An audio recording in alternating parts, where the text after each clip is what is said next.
A warm welcome to Business Today. Thank you for joining us. I'm Ronah Nahabwe, together with Winnie Wiyinza Nakawuchi for the sign language interpretation. Now, to begin with, and looking at how Uganda is holding amidst the financing, members of parliament have appealed to the executive to maintain Uganda's position following World Bank's decision to suspend funding of new projects. Currently, there are 13 pipeline projects covering energy, agriculture, and education, among others. To the legislators, government should prudently invest in the country's resources to support economic growth while alternative funding options are considered. Take a look.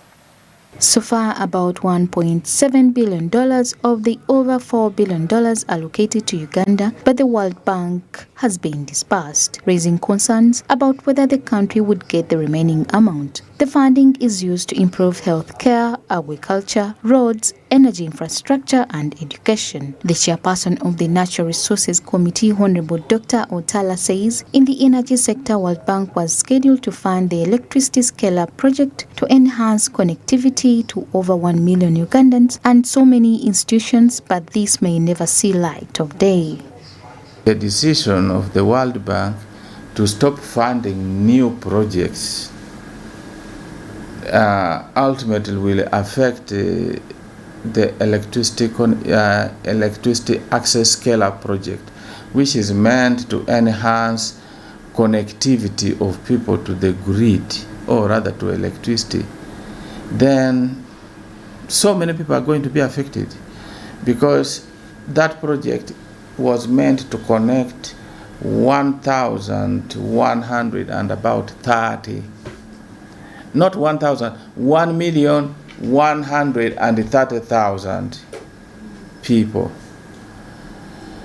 and institutions. Another project going to be affected with the World Bank's decision is the Greater Kampala Metropolitan Urban Development Project. The Committee of National Economy had finalized its investigations, which included field visits to the urban centers going to benefit from the project, and they all agreed that this is a good project that will foster economic development of the country. Government is acquiring a loan through Parliament, 500 million plus loan from the World Bank, and this loan is specifically to work on infrastructure in the Kampala metropolitan area. This includes Mukono, Wakiso, Chira, and Mpigi. And the purpose is to improve accessibility. And we have to split into two groups.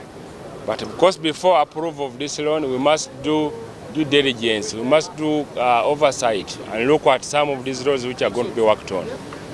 One thing we must appreciate that specifically for Mukono, Mukono is normally congested. And there's no doubt that if these roads are worked on, Mukono will be decongested. And the people who are going to the east, most of them pass through Mukono, but they find it very, very difficult. The legislators, however, say it is very important for the executive to remain firm on its decision because the country's culture norms cannot be compromised simply because it needs money for the economy to grow. These have urged government to continue with soft diplomacy, but they should make it clear to the funders that they should equally respect the Ugandan culture. We should tighten up. I only want to appeal to President Museveni not to give up. Ugandans have shown in unison that they are for their values. It's going to be difficult because we know lots of projects are being funded by them. It will be difficult, but we must now go down and reschedule, avoid wasteful expenditures. There's a lot of wasteful expenditure in money disguised to be for defense, but which I know that goes for patronage. In State House, there's a lot of money that really can be saved. Even here at Parliament, we must go now and sit down as Ugandans, face facts. With these restrictions, if we don't go down and replan, the people will suffer. But if we sit down... I think the best is to continue engaging in soft diplomacy at several levels. But you see, when we were about to pass the anti-homosexuality bill, the president brought this to our attention. And he told us, you people, we are going to pass this bill. I support this bill, but be ready to have even salary cuts. Even your salaries will be cut, because most likely the financial institutions that have always lent us money are going to turn against us, and they will not accept to lend us money. Come up with an idea of merging some of these government entities out together. There is a lot of duplication. You get these ones are doing the same thing, but it's just in the name of employment. So if this can be customized to fit what we're able to survive. What else do we need out? What? The projects that are going to be affected. Which are these projects which are being affected, for example? These are projects put in order to maintain the markets, the industries in Europe. Which are these projects? These have also appealed for alternative funding like the Islamic banking and exploiting the country's resources prudently to bring about development in the country. Make the best use of the resources that we have by each one of us detesting corruption and ensuring that we prioritize, we put our money where it will grow the economy, where it will turn the fortunes of this country to something bigger. Like, for example, now we are going into oil and gas production. I hope we can still be in time to begin producing fast oil by 2025. Now, let's invest the proceeds prudently. Bank, you remember we passed it here in the Parliament. We can sit and see how best we can engage them. But also there is also Chinese. But you know, the African countries have been borrowing from Chinese, and the Chinese have not been good. You remember, sincerely, we are not even certain of our airport. We don't know whether it was taken or what, but I think we'll see it on the floor of the Parliament. So we need to be very careful of where to now to get the money from. We need to go deep in the papers and read which area would be positive in borrowing us money. But we cannot, without borrowing, Uganda as per now cannot stand on its two legs. According to the World Bank, the Anti-Homosexuality Act is discriminatory in nature, and that is the basis for their suspension of funds to projects in Uganda. Samlanifa, Smart 24 TV, Business Today. Thank you, Samla Anifa, for that report. We will definitely be bringing you a more analytical conversation in regards to that very report. Now, looking at a rather different sector, which is tourism, and looking at the support of the same sector, Uganda's tourism industry has shown signs of revival post-pandemic as tourist numbers increased. Now, while stakeholders, including tour operators, hoteliers pursued a $100,000 grant from the Competitiveness and Enterprise Development Project through Private Sector Foundation of Uganda, the group has tasked PSFU to shed light on the pending funds as the provision didn't fully materialize. Still, tour operators exploiting tourists for profit, a challenge to the sector reputation, has come forth as extra concern for redress.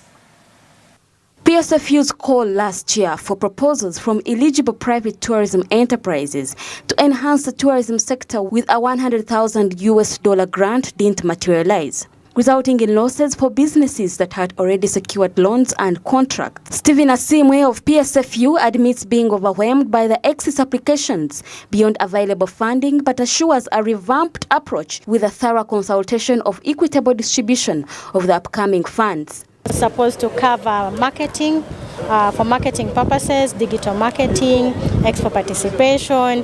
Generally, it was supposed to be to help the tourism business improve, yeah?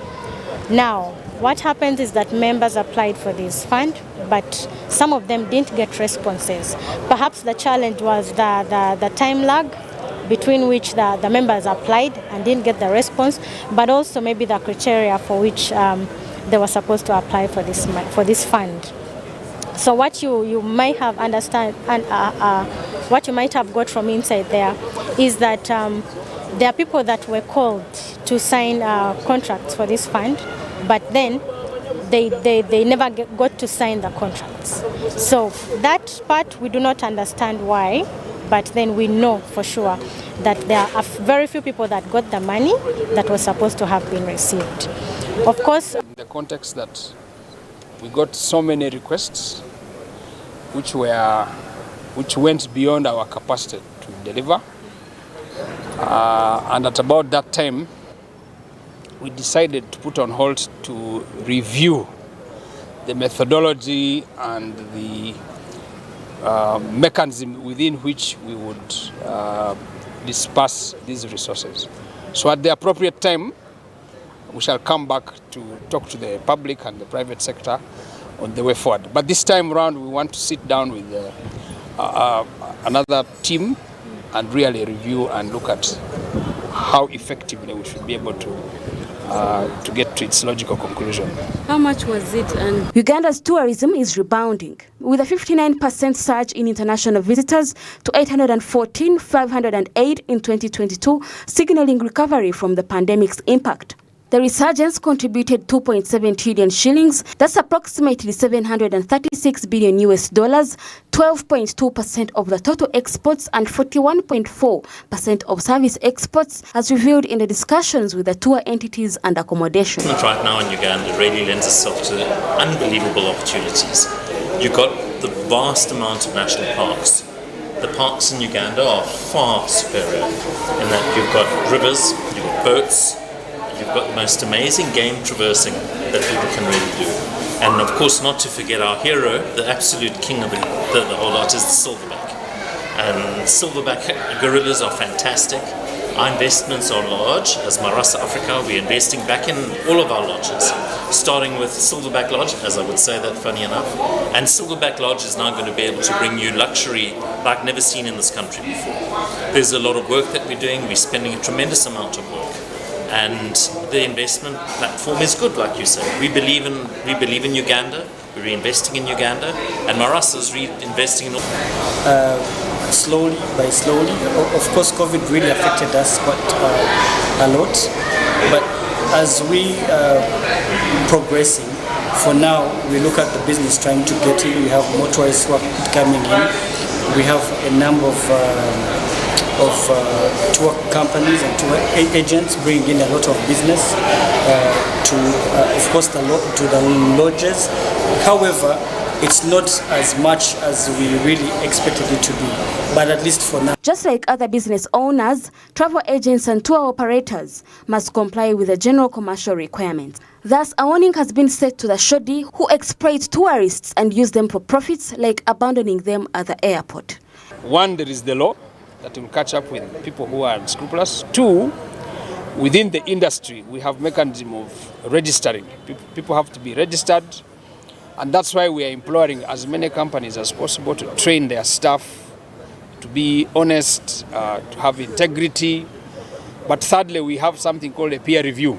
So if you are a member of an association and you misbehave, sometimes it's important that the association committee, a disciplinary committee that brings them to book. Of course, we do not encourage people running away with clients' monies and people abandoning clients along the itinerary. But we know that as an association, at least we have measures to curb this. So we are only worried for those who are operating outside the association, because those ones we cannot follow up with them. Only Uganda Tourism Board can. Away from that, President Museveni has called upon Ugandans in Canada to consider local investment in tourism and ICT during the Canada NRM chapter. The diaspora residents have been beseeched as Museveni highlighted major efforts that have yielded a 61% rise of the population in the money economy. In the same investment regard, value addition, now a usual anthem, was put forth as poverty eradication chipped in among other highlights. Take a look. Speaking to a visibly excited audience that included Ugandans working and studying in Canada, President Museveni reiterated the need by the NRM government to prioritize value addition to the whole spectrum of existing raw materials in Uganda. He said the interested Canadian investors can also invest in other service sectors like tourism and ICT, among others. Value addition, like I told you about coffee. We need to add value to our coffee. We need to add value to our iron ore. like we have done for other products. Where we have done this, we have done well. Like in the sector of milk, we have done well. In the sector of textiles, we are doing well. But we need more. But we need to add value to the whole, in the sector of leather, we are doing well. But we need to add value to the whole spectrum of the raw materials. We are doing well with the palm oil. Palm oil is doing well. But we need to add value to our fruits. We are adding value to our bananas, adding value to the copper, to the cobalt, and so on.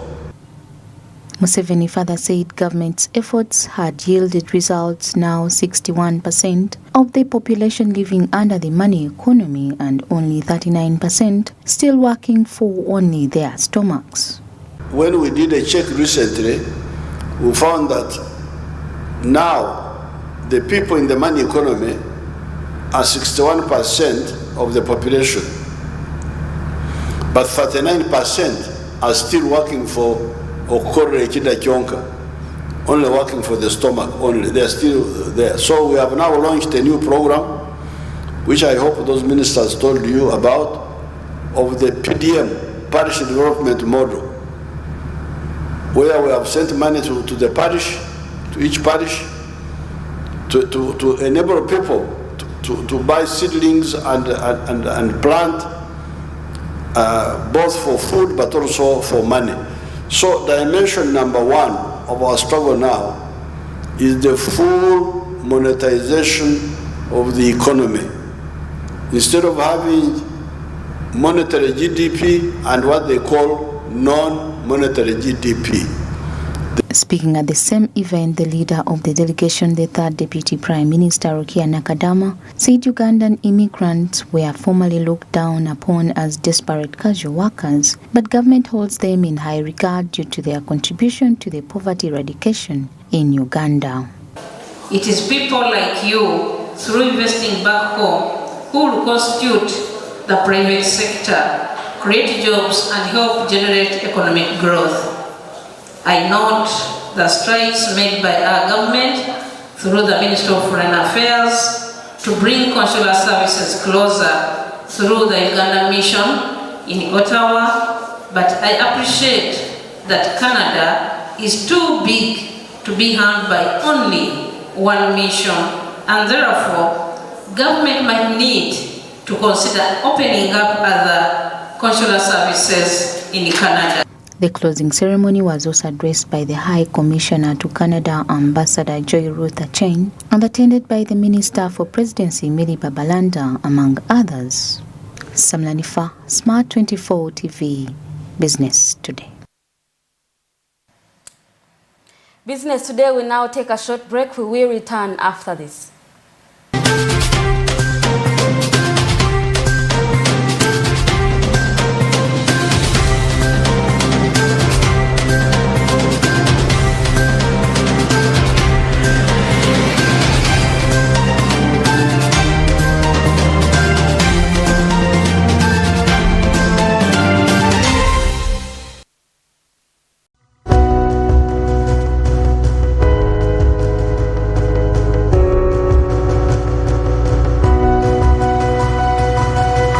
Smart 24, driving business. Cooking oil like no other makes your meal so sweet and scrumptious. The taste of Uganda, yeah,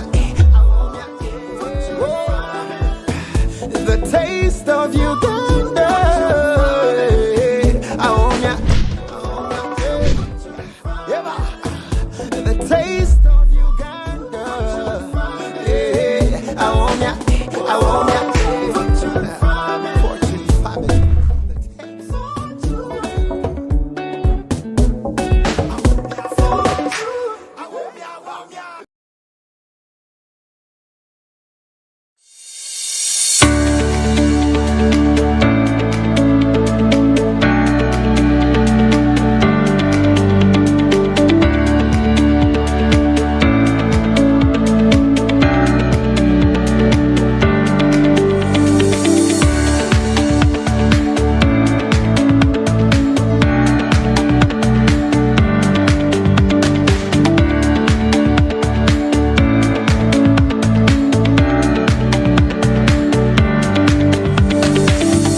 Smart 24, driving business.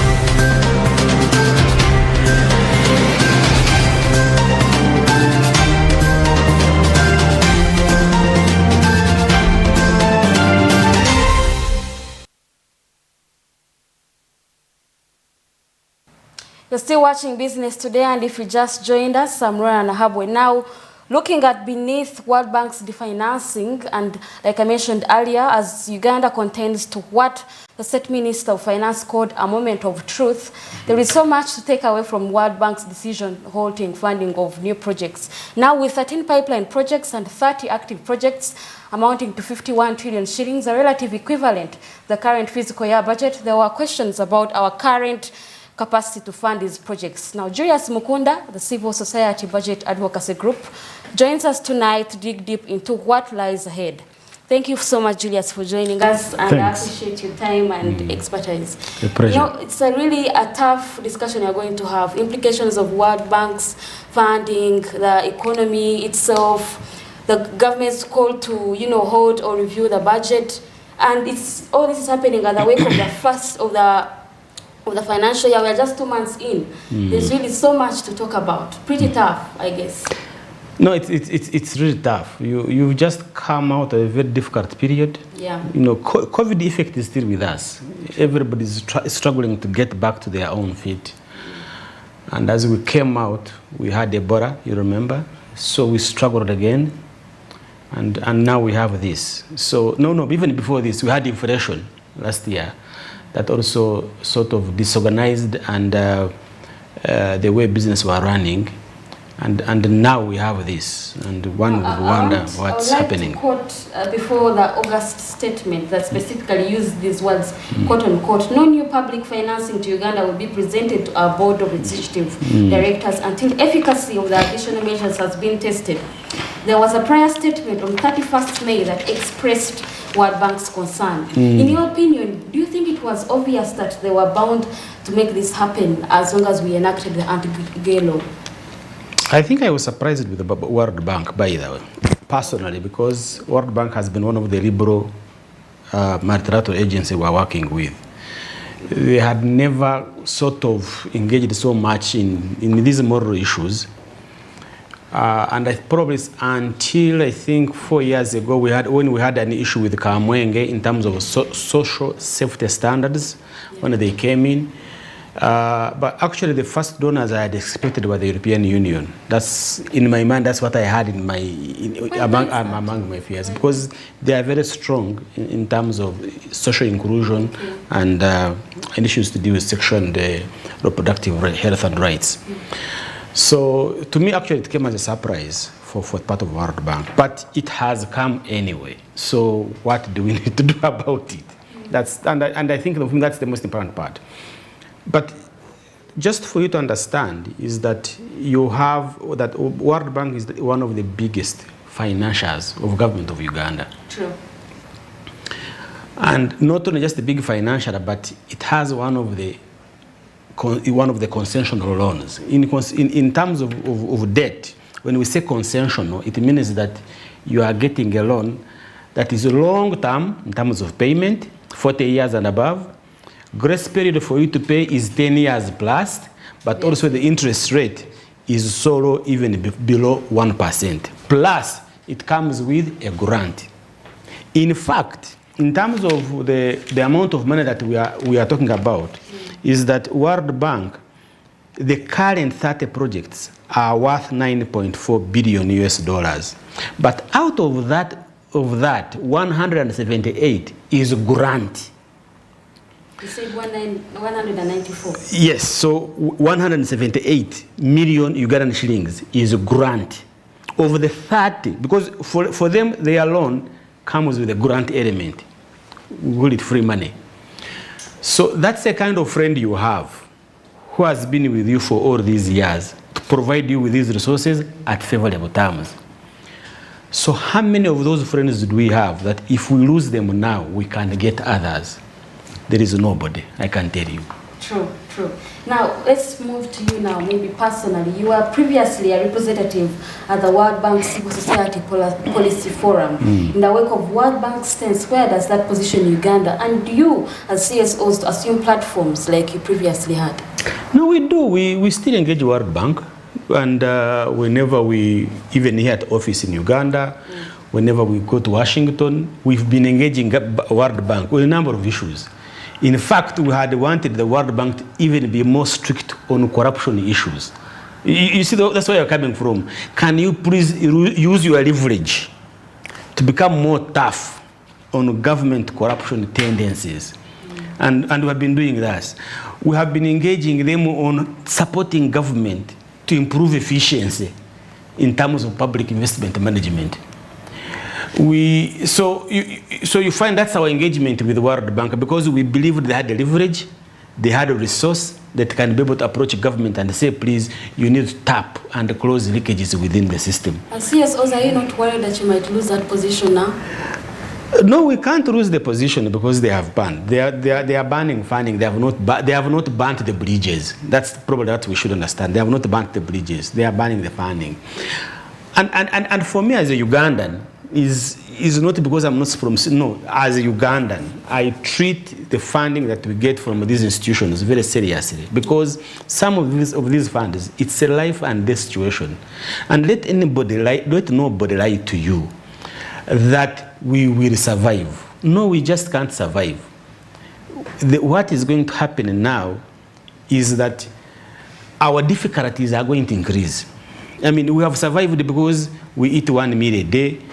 Our schools, scholastic materials are missing. We are ever in potholes. I mean, we are all surrounded by problems. But we want to thrive and be in a better position. So when you have a funder who is going to help you to thrive, and here now you are stuck with them and you want to kick them out, I don't think that's the right idea we need to do. Far-reaching consequences, indeed. Those are really far-reaching consequences. Especially if you want to realize the Vision 2040 and the implementation of the SDGs, right? And also considering the options you have if they leave, because the options you have are all painful. Number one, you are saying if they come, you are going to cut the budget and reduce it. Remember, where else are you going to cut? You are going to start cutting on health, education, agriculture, because human capital development takes the biggest percentage of your entire budget.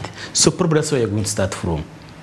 Otherwise, you are going to go and borrow more. If you borrow more, remember your threshold in terms of your debt to GDP is almost at 50%. So if you go and borrow more, you're going to hit the ceiling. But not only that, is that the little money you collect from URA is start going to servicing the debts. So the options on the table are extremely very painful.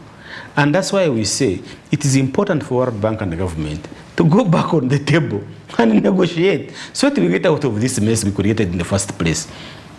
Before we get into that, I want to know, let us talk a little bit about veto powers.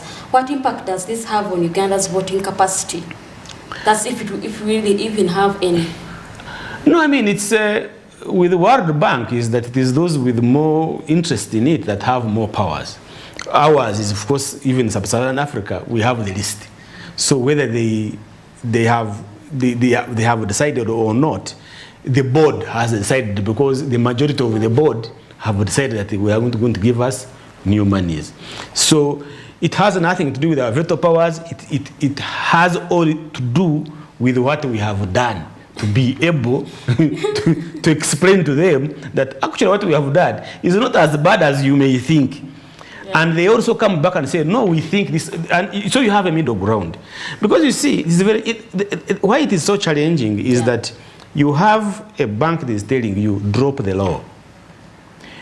But you have a sovereign country which says, this is our law.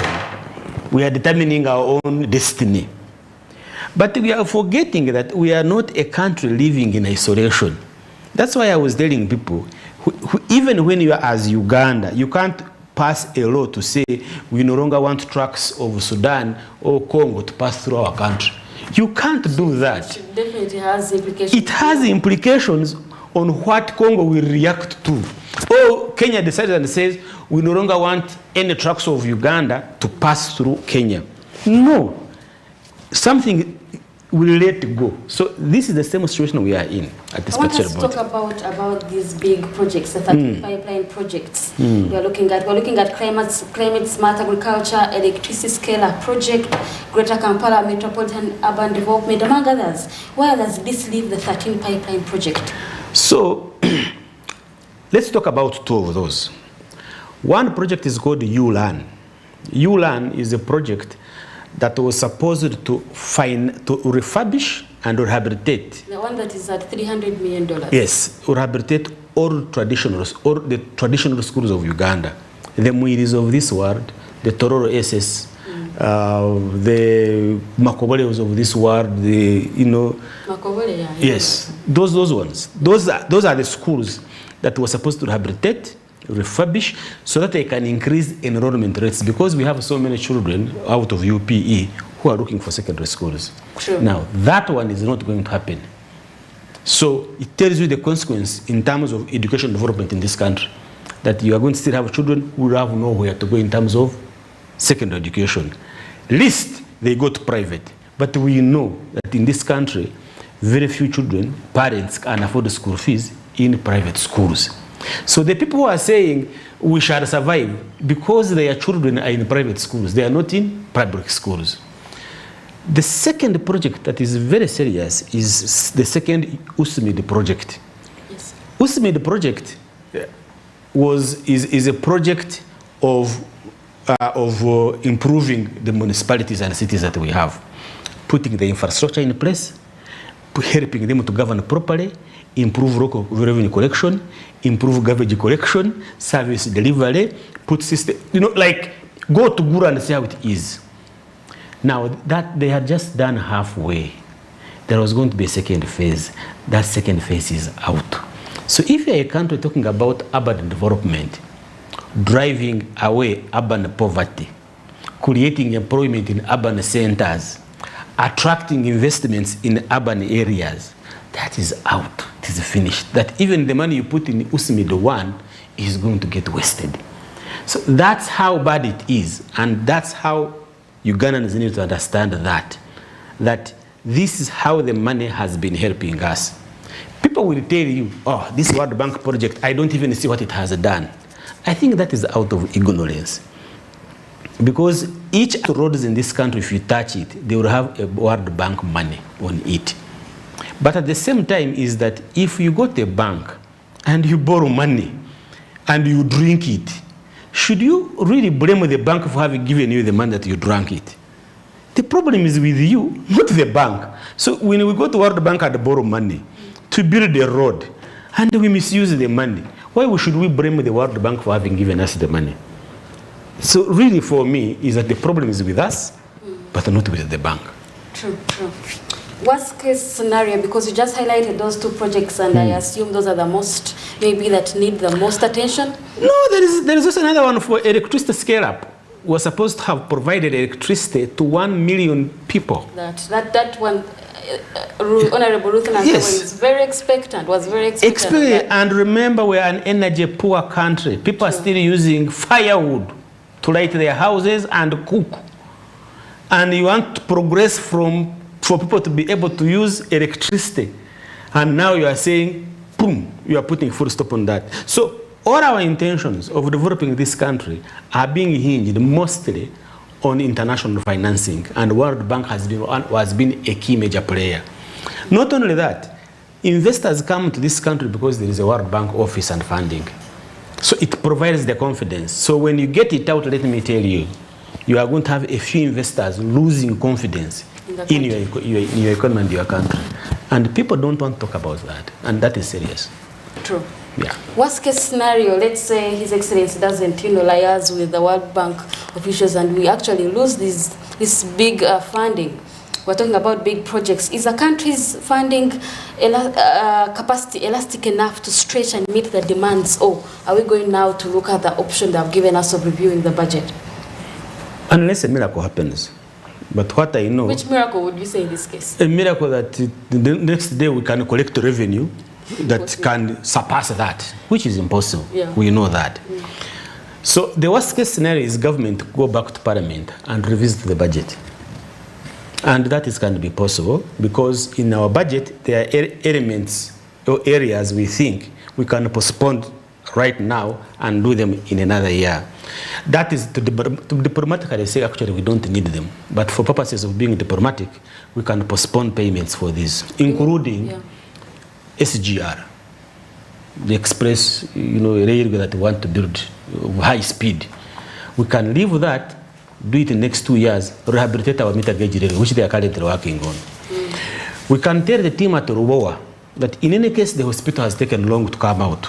So the hundreds of billions we are trying to pay, we can postpone.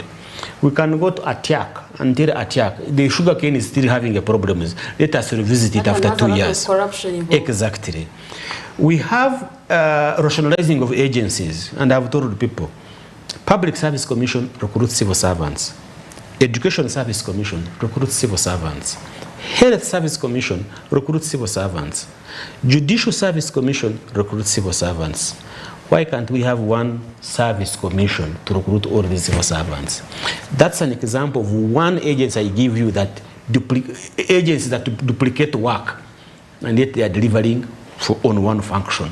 So you can duplicate that, and we had calculated, in fact, at some time earlier that we can save $1 trillion by rationalizing these particular agencies. Lastly is to be frugal and efficient in our work. Because currently we have 15.5 trillion Ugandan shillings on money not disbursed to us.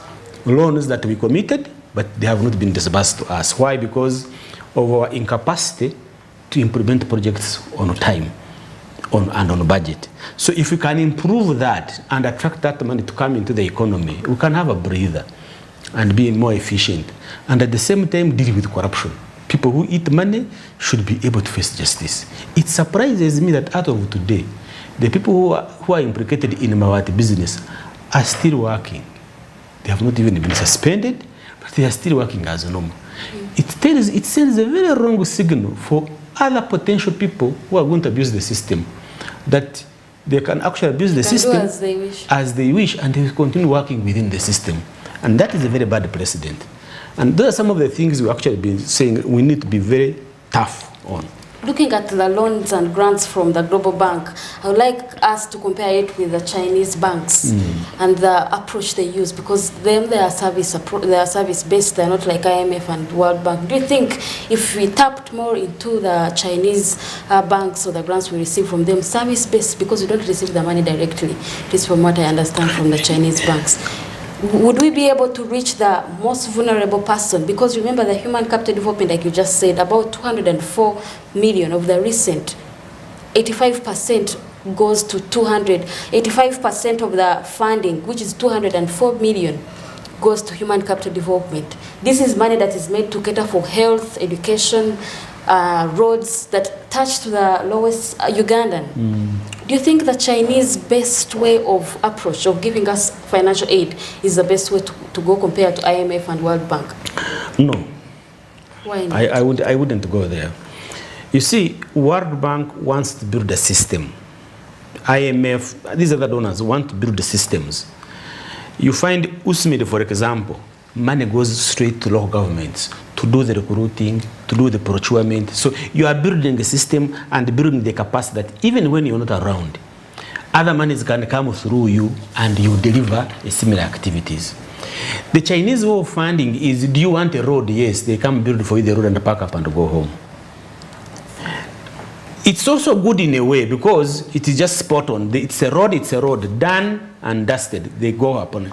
But building a system to function is more important actually than that particular road, because after you have left me with the road, I might even fail to maintain it and repair it.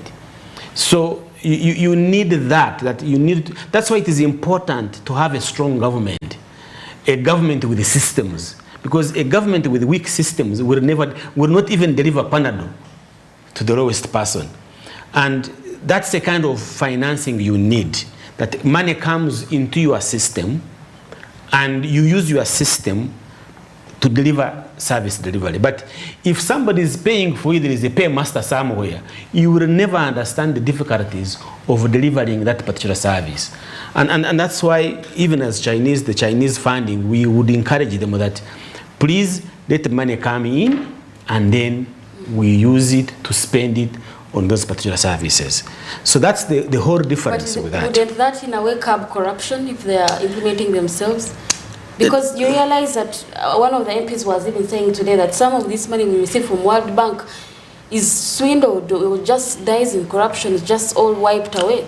And it is true that a number of money is actually, but I don't blame World Bank for having given us the money and we eat it. Now, the way corruption this happens now, it has advanced. People no longer go to the bank and rob it and run away with the money. No. Corruption in this country is planned, is budgeted for, is taken to parliament, it's appropriated, and then it's executed. That you won't even say, you can't even look at it. Why do I say this? This pen is costing 1,000 Ugandan shillings. Is going to be supplied to each and every department of government at 10,000, 15,000, 20,000, and it will go through the budgeting process and it will be paid at 20,000. Yet, the market price is 1,000. That is corruption. That is, even if the Chinese, we tell the Chinese to implement it for us, as long as we let them cost, still they will steal our money. True. So as a government, you must have standards and a price list. And say, in my government, I only drive Land Cruiser. And this Land Cruiser must be of this specification. So if everybody wants to give us a car, that is the specification they are going to start giving us. But today you are driving a Land Cruiser, another one is driving an Audi. I saw a Mercedes-Benz with the government number plates. I was in the shock that the government can buy a Mercedes-Benz. So those are the elements where we have inefficiencies, but those are the elements where we have, we are losing government money. So if we don't do that, then we get a problem. When the biggest lender leaves the market, of course, there is a the likeness of turbulence among other lenders like IMF, like you mentioned earlier, European Union. In fact, today morning I saw a headline, CEOs was worried that other donors might follow World Bank. What's your thought? That is my fear. Not only the other development partners, but the investors. You see, people come to the country because they know so and so is there. They get the confidence that the market is okay. So if one of your biggest rich friends leaves the market, then the rest will begin to see what has happened.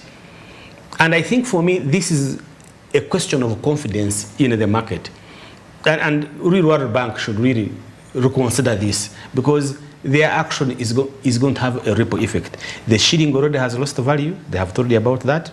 But most importantly also is that we are going to have a challenge of having enough FDIs in this country, because World Bank has been partly contributing to our FDI in this country. And yet Bank of Uganda needs that money to stabilize our shilling. So you can see it is a cobweb of so many things just because of one simple challenge that is current at the table. You know, most of these officials boast of the oil in 2025, even though we have not even seen it. The other day we lacked a funding of the refinery, and there was so much worry among everyone. The oil is, you know, there's so much going on in regards to that. I don't want to touch base into it because some of it is a little bit technical.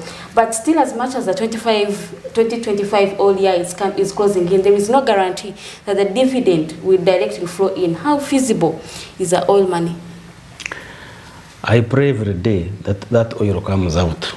Because if it doesn't, we are even having bigger problems than the World Bank. Because the number of our loans are hinged on that oil coming up. Yeah. I pray every day that this oil should come out come 2025. The funding for the refinery is still a problem. That's number one. Number two is that the pipeline itself, I mean, we don't see much progress that is taking place. Work is going on. But you see, the context is one that really hurts me most. Because somebody stands up and says, don't touch that oil. But it is the only resource you have as a country. Is there a possibility we can touch the oil in an environmental friendly manner? Because I think also it is a curse that you sit on a resource and you die a poor person. And yet there is a means that we can pick that oil in a friendly manner to help us get out of the problems that we are facing. Today we will not be discussing this. If oil was flowing, other countries' oils are flowing. Can we really get this oil out in an environmental friendly manner? Why? Because we need the money. We're a poor nation. 14 plus million Ugandans are poor, for heaven's sake. True. Secondly is, most of our loans are hinged on this oil that is going to come. If it doesn't come, we are going to have a big problem in terms of paying back our debt, to the extent that the question of default can even come in. Looking at other realities we have, there's not so much transparency in regards to gold. Coffee is the one that they boast around. I mean, we are earning this much from it. I'm looking at some of the realities we could prioritize on and get some good revenue. Coffee is trying for now, even though we're still struggling with value addition. But then there is gold, there is not so much transparency. And I've always wanted to know, there's little to nothing transparency in regards to that. The contracts that are signed, the licensees, how far, who is exporting what, to what chunk. What do you have to say in regards to that? So you see now this World Bank dilemma teaches us a lesson like that. It's high time we look inside and see what we can do for ourselves. And that one is among them. Can we set up a strong system to monitor the extractive industry in this country? Because there is money in that. But you've intrigued me one issue I've been talking about. Why is it that we have not strategically placed ourselves to be the biggest exporter of agricultural products in this country? We want to talk about coffee. We produce maize, we produce rice, we produce beans, we produce cassava. What's wrong with that? We have milk. The one morning you wake up, Kenya tells you we no longer want your milk. As if Kenya is the only market on planet Earth that drinks Ugandan milk.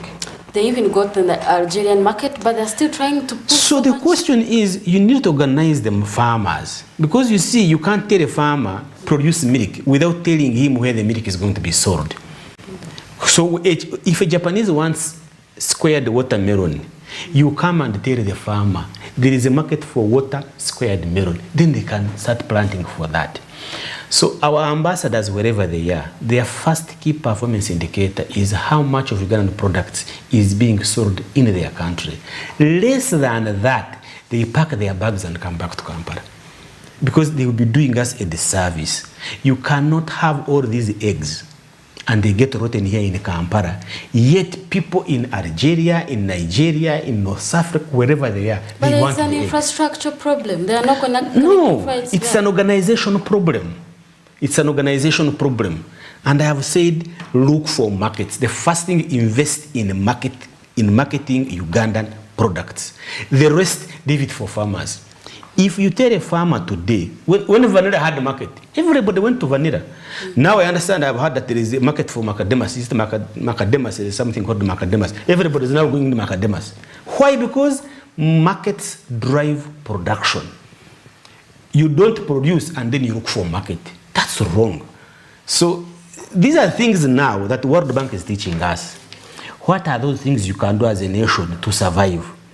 But I was telling people I no longer want to survive. I have survived with the rot. I have survived on 1 meal a day, on potholes, on sicknesses, on disease. Now I want to thrive. You get me? And to thrive is to plan properly and say there is a market for goats. People will go and start rearing goats.